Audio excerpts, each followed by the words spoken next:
Hello, welcome back to my channel. അപ്പോൾ ഇന്ന് നമ്മൾ കാണാൻ പോകുന്നത് 1/2 kg വെയിറ്റ് വരുന്ന ഒരു റെഡ് വെൽവെറ്റ് കേക്കിൻ്റെ റെസിപ്പി വീഡിയോ ആണ് കേട്ടോ. അപ്പോൾ അതിലേക്ക് ആവശ്യമായിട്ടുള്ള ബട്ടർ മിൽക്ക് റെഡിയാക്കാം നമുക്ക് ആദ്യം. അതിനുവേണ്ടി ഞാൻ 3 ടേബിൾ സ്പൂൺ മിൽക്ക് എടുത്തിട്ടുണ്ട്. അതിലേക്ക് ഒരു 1/2 ടീസ്പൂൺ വിനിഗർ ആഡ് ചെയ്തിട്ടുണ്ട്. പിന്നെ ഇത് 1/2 കപ്പ് മൈദ, അതിലേക്ക് 1/2 ടീസ്പൂൺ ബേക്കിംഗ് പൗഡർ, അതുപോലെ തന്നെ 1/4 ടീസ്പൂൺ ബേക്കിംഗ് സോഡ, പിന്നെ 1/2 ടീസ്പൂൺ ലൈറ്റ് കൊക്കോ പൗഡർ കൂടെ ആഡ് ചെയ്യാം. എൻ്റെ കയ്യിൽ ഇപ്പോൾ ലൈറ്റ് കൊക്കോ പൗഡർ ഇല്ലാത്തതുകൊണ്ട് ഞാനത് ആഡ് ചെയ്യുന്നില്ല. ഇത് നന്നായിട്ട് സീവ് ചെയ്ത് വെക്കാം. ഒരു 3 പ്രാവശ്യം നിങ്ങൾക്ക് വേണമെങ്കിൽ സീവ് ചെയ്യാം, അല്ലെങ്കിൽ ഒരു പ്രാവശ്യം ചെയ്തിട്ട് നന്നായിട്ട് മിക്സ് ചെയ്താൽ മതി. പിന്നെ ഞാനിതാ ഇവിടെ ഒരു 6 ഇഞ്ചിൻ്റെ മോൾഡ് എടുത്തിട്ടുണ്ട്. ഇത് നന്നായിട്ടൊന്ന് ഓയിൽ ഗ്രീസ് ചെയ്ത് കൊടുക്കുകയാണ്. അപ്പോൾ അതിലേക്ക് ബട്ടർ പേപ്പർ വെച്ചിട്ട് ബട്ടർ പേപ്പറിൻ്റെ മുകളിലോട്ടും നമ്മൾ ഓയിൽ അപ്ലൈ ചെയ്ത് കൊടുക്കാം.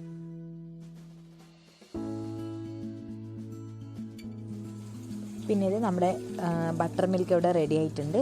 ഇതിലേക്ക് ഞാൻ മാജിക് കളേഴ്സിൻ്റെ റെഡ് കളറ് ഒരു 3 ഡ്രോപ്പ് ഇട്ട് കൊടുക്കുന്നുണ്ട്. എന്നിട്ട് നന്നായിട്ടൊന്ന് മിക്സ് ചെയ്ത് നോക്കുക. അപ്പം നമുക്ക് ആവശ്യമുള്ള കളർ വരുന്നത് വരെ നമുക്ക് ഈ റെഡ് കളർ അപ്ലൈ ചെയ്ത് കൊടുക്കാം കേട്ടോ. അതിനുശേഷം ഒരു ഡ്രൈ ആയിട്ടുള്ള ബൗളെടുത്തിട്ട് അതിലേക്ക് 2 എഗ്ഗ് പൊട്ടിച്ചൊഴിക്കാം. പിന്നെ അതിലേക്ക് ആവശ്യമായിട്ടുള്ള ഒരു 1/2 ടീസ്പൂൺ വാനില എസൻസ്, അതുപോലെ തന്നെ ഒരു പിഞ്ച് ഉപ്പ്. പിന്നെ ഞാനിവിടെ പൊടിച്ച പഞ്ചസാരയല്ല കേട്ടോ, പൊടിക്കാത്ത പഞ്ചസാര 1/2 കപ്പ് തികച്ചും എടുക്കുന്നില്ല, കുറച്ച് കുറവായിട്ട് അങ്ങനെയാണ് എടുക്കുന്നത്. പൊടിച്ചിട്ട് തന്നെ ഉള്ള ഷുഗർ വേണമെന്ന് നിർബന്ധമൊന്നുമില്ല, പൊടിക്കാത്ത ഷുഗറും നമുക്ക് യൂസ് ചെയ്യാം. അപ്പോൾ ഇതിൻ്റെ കൺസിസ്റ്റൻസി എന്ന് പറയുന്നത് ഇത്രയും ഒരു ഫ്ലഫിനെസ് കിട്ടുക എന്നുള്ളതാണ്. നല്ല ഫ്ലഫി ആയിട്ടിരിക്കണം, എങ്കിൽ മാത്രമേ നമ്മളെ കേക്ക് നല്ല പൊങ്ങി വരുള്ളൂ. ഇതിലേക്ക് നമ്മളൊരു 2 ടേബിൾ സ്പൂൺ ഓയിലൂടെ, സൺഫ്ലവർ ഓയിലൂടെ ആഡ് ചെയ്ത് കൊടുക്കാം. എന്നിട്ട് 1 സ്പീഡിലിട്ടിട്ട് ജസ്റ്റ് ഒന്ന് മിക്സ് ചെയ്യുക. ഓവർ ബീറ്റ് ചെയ്യരുത്. ഓവർ ബീറ്റ് ചെയ്തിട്ടുണ്ടെങ്കിൽ നമ്മളെ പൊങ്ങി വന്ന ബാറ്റർ അതുപോലെ തന്നെ താഴ്ന്നു പോകും.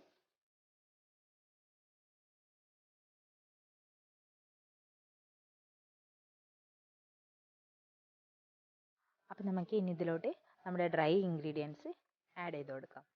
അപ്പം ഒരുമിച്ച് ആഡ് ചെയ്യാതെ പകുതി 2-3 ബാച്ചസ് ആയിട്ട് നമുക്ക് ആഡ് ചെയ്ത് കൊടുക്കാവുന്നതാണ്. ഫസ്റ്റ് കുറച്ച് ഡ്രൈ ഇൻഗ്രീഡിയൻസ് ഇടുക, പിന്നെ നമ്മുടെ റെഡിയാക്കി വെച്ചിട്ടുള്ള ബട്ടർ മിൽക്കും ആഡ് ചെയ്ത് കൊടുക്കാം.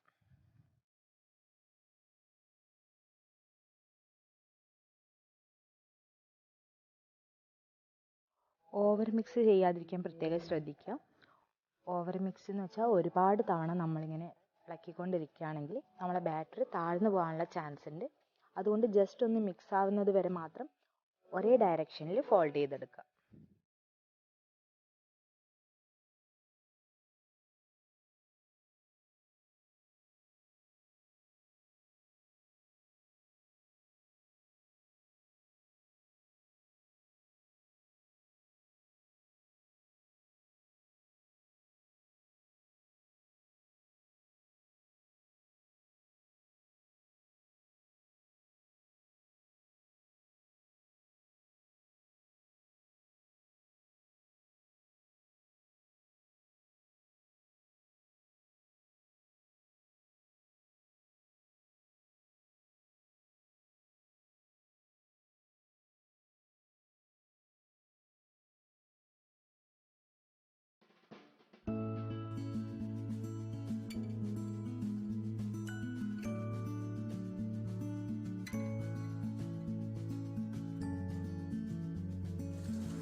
അപ്പോൾ എനിക്കിതിന് റെഡ് കളർ കുറച്ച് കുറവായിട്ട് തോന്നിയതുകൊണ്ട് ഞാൻ കുറച്ചുകൂടെ റെഡ് കളർ ഇതിലേക്ക് ആഡ് ചെയ്യുന്നുണ്ട് കേട്ടോ.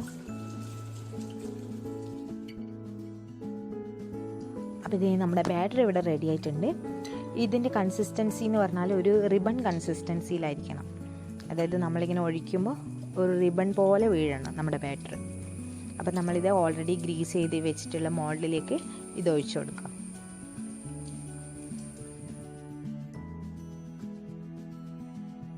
അതിനുശേഷം ഇതിനകത്ത് എന്തെങ്കിലും എയർ ബബിൾസ് ഒക്കെ ഉണ്ടെങ്കിൽ അത് പോകാനായിട്ട് ഒന്ന് ടാപ്പ് ചെയ്ത് കൊടുക്കാം.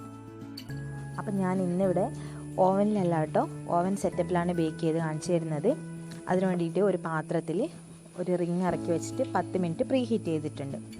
പിന്നെ അതിലോട്ട് നമ്മുടെ ബാറ്റർ വെച്ച മോൾഡ് ഇറക്കി വെച്ച് കൊടുത്തിട്ട് ലോ ഫ്ലെയിമിൽ ഒരു 30 to 35 മിനിറ്റ് ബേക്ക് ചെയ്യണം.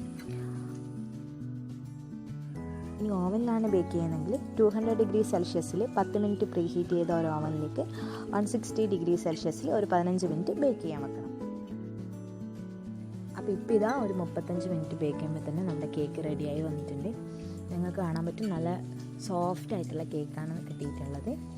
അപ്പോൾ ഇനി ഇത് നമുക്കൊരു 3 ലെയറായിട്ട് കട്ട് ചെയ്യാം. അപ്പോൾ നമ്മൾ കേക്കൊക്കെ ഉണ്ടാകുമ്പം പൊതുവേ കണ്ടുവരുന്ന പ്രശ്നമാണ് ഈ നടു കുഴിയുക, അതുപോലെ തന്നെ മേൽഭാഗത്തൊരു ഒട്ടലുണ്ടാവുക, അങ്ങനെയൊക്കെ.